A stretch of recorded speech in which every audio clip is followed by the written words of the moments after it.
ऋषि की शादी कहीं नहीं हो रही थी। एक तो ऋषि मोटा, ऊपर से कमाई भी कोई खास नहीं।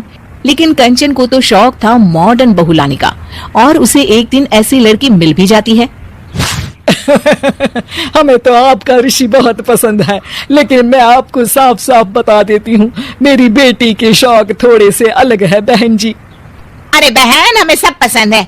आपकी प्रियंका जैसी लड़की की तलाश मुझे कब से थी। जींस पहनकर अंग्रेजी में गिटर पिटर बोला करे। अरे बहन जरा सुन तो लो, मेरी बेटी के शौक क्या क्या है। अरे नहीं नहीं बहन, बस लड़की को देख लिया तो सब कुछ देख लिया। आप ना शादी की तैयारी करो, और वो जरा सामान की लिस्ट भी दी है ना मैंने। हाँ बहन जी, सारा सामान शादी से एक दिन पहले ही आपके दरवाजे आ जाएगा। मजा आ गया, मजा आ गया।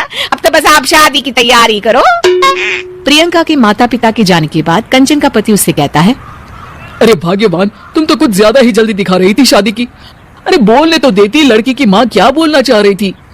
अरे आप चुप रहिए जी, कुछ पता भी है आपको, बस मुफ्त में बोले जा रहे हैं।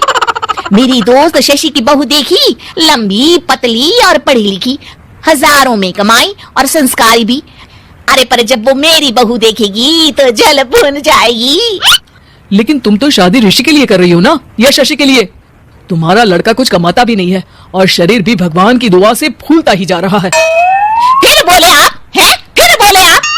मैंने कहा ना, प्रियंका जैसी जींस पहनकर अंग्रेजी झाड़ने वाली बहू किस्मत वालों को ही मिलती है। चुप रहिए आप।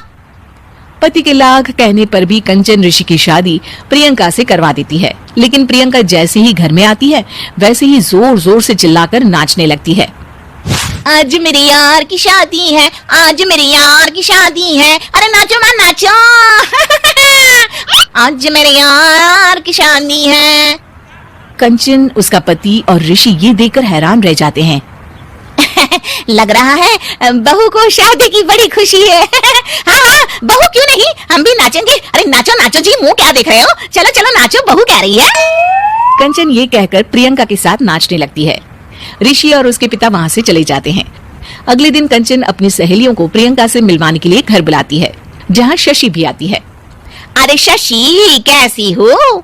मैं ना तुम्हें प्रियंका से मिलवाती हूँ।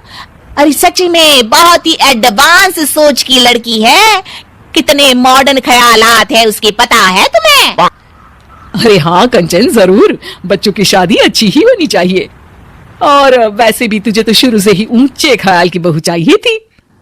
तभी कंचन की सहेली कहती है, अरे कंचन बुलाओ ना प्रियंका को, हम भी मिल ले। अरे बहू प्रियंका, जरा बाहर तो आना। कई बार आवाज देने के बाद भी प्रियंका बाहर नहीं आती है, तो कंचन को बुरा लग जाता है। वो उसे लेकर बाहर आती है, लेकिन ये क्या, प्रियंका लड़खड़ाती हुई बाहर आती है और उसके हाथ में शराब की बोतल होती है।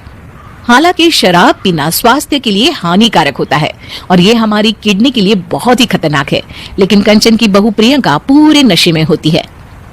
अरे इतने सारे लोग। ये कहकर वो शशि के पास जाती है। आंटी जी, पत्ते खेलेंगी, पत्ते। अरे दूर हो, दूर हो, तुम्हारे मुंह से तो शराब की बदबू आ रही है। अरे कंचन, माना तुम्हें मॉडर्न बहू चाहिए, लेकिन आधुनिकता का मतलब ये तो नहीं ना। बुरा ना मानना कंचन, तुम्हें पता था कि तुम्हारे बेटे की कमाई और शरीर दोनों ही ठीक नहीं है, तो तुम्हें उसी हिसाब की लड़की से शादी करवानी चाहिए थी। ऐसा कहकर सभी औरतें वहां से चली जाती है। तभी प्रियंका की माँ कंचन के घर आती है। अरे बहन जी, बड़ी चालाक निकली आप तो। बिना बताए अपनी पियक्कड़ बेटी मेरे लायक बेटे के गले में बांध दी। और हाय, बड़ी आई बिना बताए। उस दिन जब मैं ये बात बता रही थी तो तुम तो सुनने को भी तैयार नहीं थी। अब भुगतो तुम। ये कहकर वो वहां से वापस चली जाती है।